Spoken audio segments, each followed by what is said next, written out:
This next one is about this country we all know, kind of, sort of. It's about America. Oh, America. Do we even care, y'all? Let's start off with land of the free. Think about that. Land of the free. But who is really all that free when we have, and I'm going to be polite, inequality, discrimination? How about the systematic disenfranchisement of a people and the sheeple, yeah, I said it, the sheeple who co-sign on this foolishness? But it's the greatest country in the world. Well, I'll agree that it could be, as like Dr. King said, it lived up to his promises on paper. You know, Declaration of Independence, Articles of Confederation, the Constitution, Emancipation Proclamation, which only made slavery illegal because if you dig in your history books, Lincoln said if the Confederacy stopped fighting by a certain time, they'd be allowed to re-enter the Union and keep slavery. It's in the history book. Made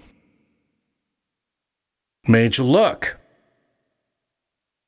But I know no place is perfect, but damn, y'all. Let's see. The disconnects are a lot. Let me simplify them. And I'm going to be polite. I'm not going to start with the most obvious one to change it up a little bit. How about gender? Women working the same jobs as men make about, I don't know, depending on the data, 3/5. 3/5. What a percentage. What a fraction. 3/5 of what their male peers make.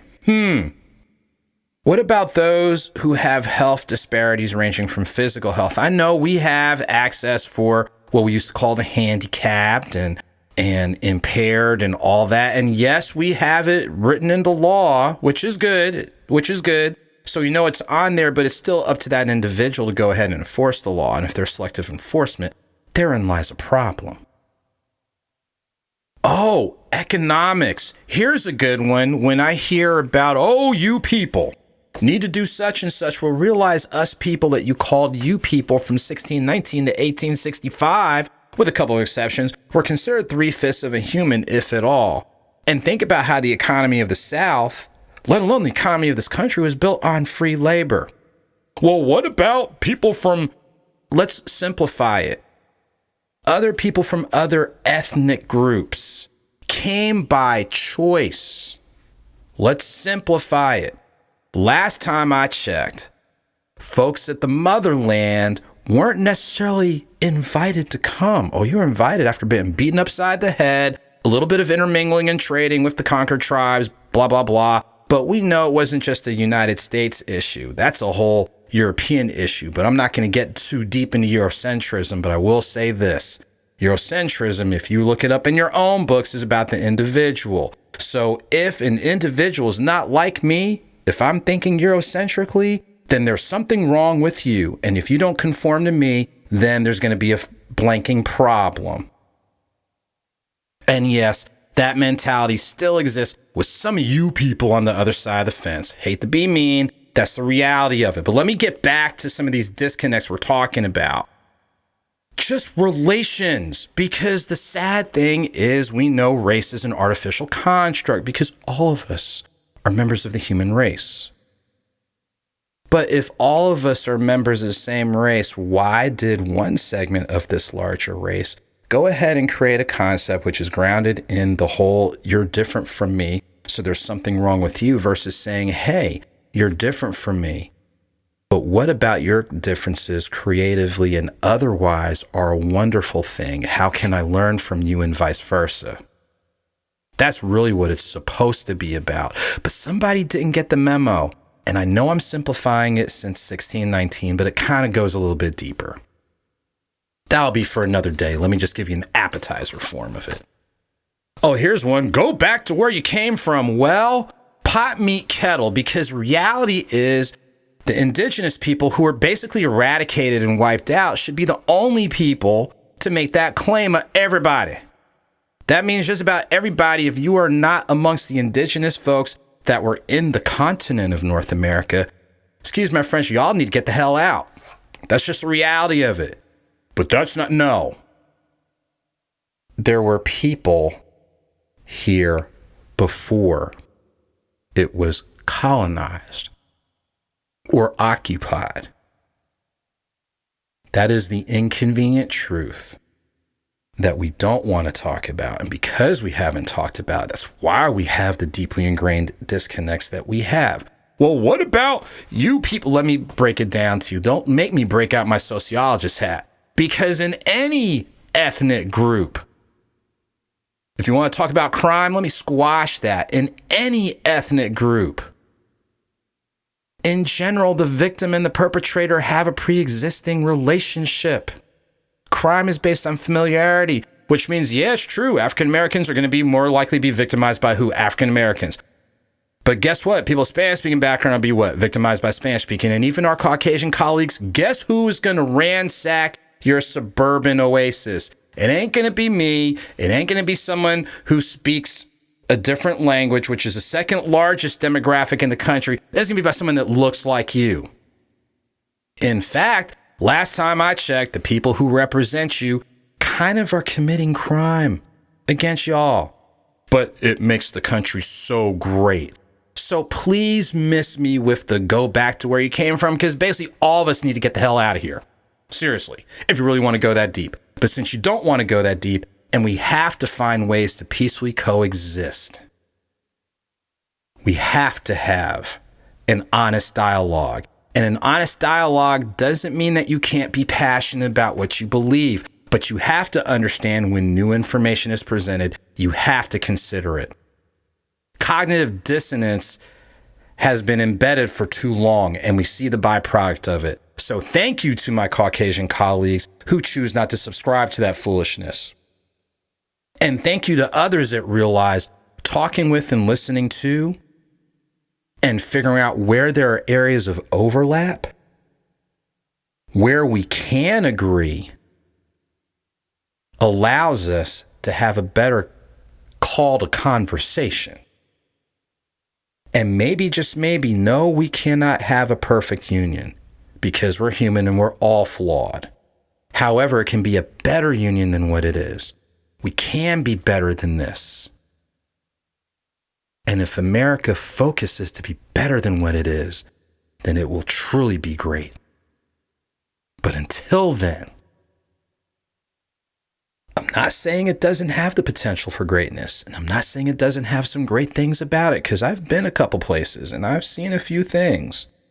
And there are some things that are better here than elsewhere. But there are some things that are better elsewhere than here.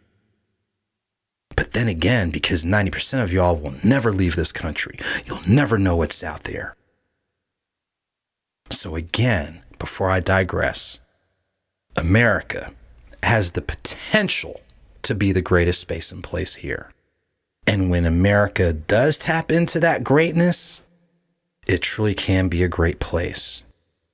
But nobody should blindly subscribe to a space and place where its disconnects are so apparent that people called a Harvard-educated lawyer, editor of the Law Review, someone who was less than, shrouded under saying it was philosophical differences, and put somebody who's never apologized for calling for 5 young men in Central Park to be lynched.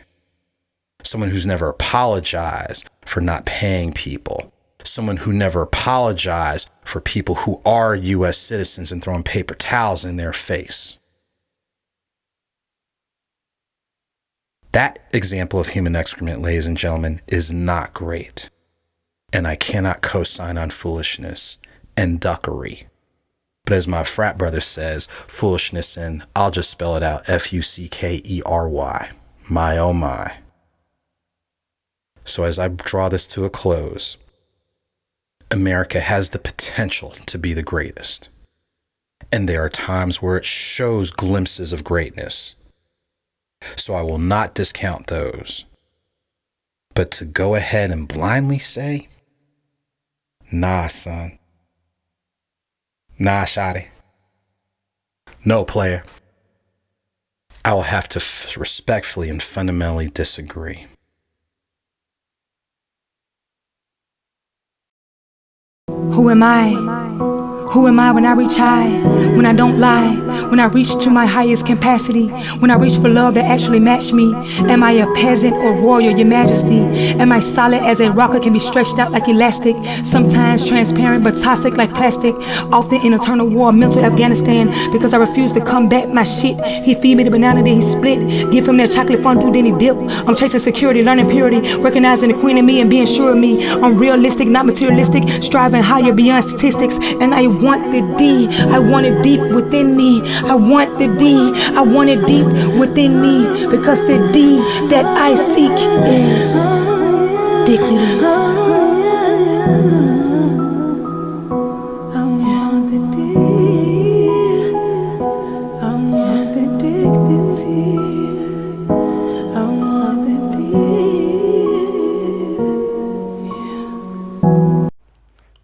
People think I go against the grain because I'm woke, when I'm really woke because I'm scared to go to sleep. And I'm scared to go to sleep because I don't want to have a dream. I still remember when Martin had a dream that was deeply rooted in the American dream.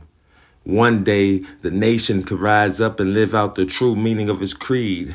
One day on the red hills of Georgia, sons of slaves and sons of slave owners could sit at the table as brothers, and his kids wouldn't be judged by the color of their skin, but by the context of the character. Yes, we all know very well that Martin had a dream, but what they didn't tell you was that dream turned into a nightmare, because racism is still alive. That's evident by 45. He ain't hiding it either. It's right in front of our eyes. There's no one nation under God. The country's divided. Justice for all, not us, maybe y'all. Don't get me started on equality. Martin wanted us to be equal, right? But still, it ain't no equal rights, just civil rights, and they still looking at us uncivilized. Martin, in your time, they was keeping us out their neighborhoods. Now they come into our hoods trying to gentrify. Think about all them people that died down south for them freedom rides. And I throw my gratitude in the sky for them. It's just sad they was dying for freedom from a country that only give you freedom when you die.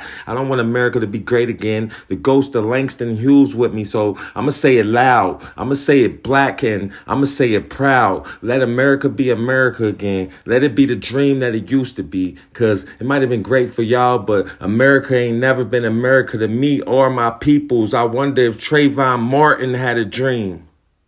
But as you can see, America's still turning dreams into nightmares.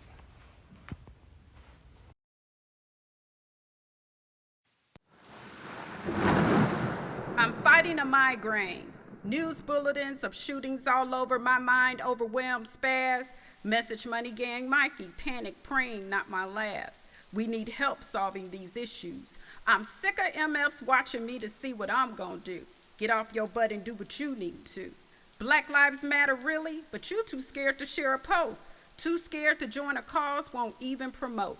Miss me with all that tissue. I'm applying pressure although you refuse to. I'm sick of the fact we're fighting the world. Sick of all the crime hurting our little boys and girls. They will always be our babies, no matter the age. Just like they are always human, although you want them in a cage. They say we must learn from our past, but we won't read, we won't vote. We say F Dr. Phil. I'd rather cry in silence than release the issue, stuff tucked away in my throat. The frustration I feel is just a phase. Every day I have to shake it off. Justice is my focus, freedom in my eyes gaze. This migraine won't let up. Another baby gunned down, murderers justified by some. We see you plain sight, cocky, bold, no more hiding, no gown. This migraine, this is pain, this is insane. Can't even charge it to the game. My skin, your skin, our skin is black. Unity is key, ain't no going back.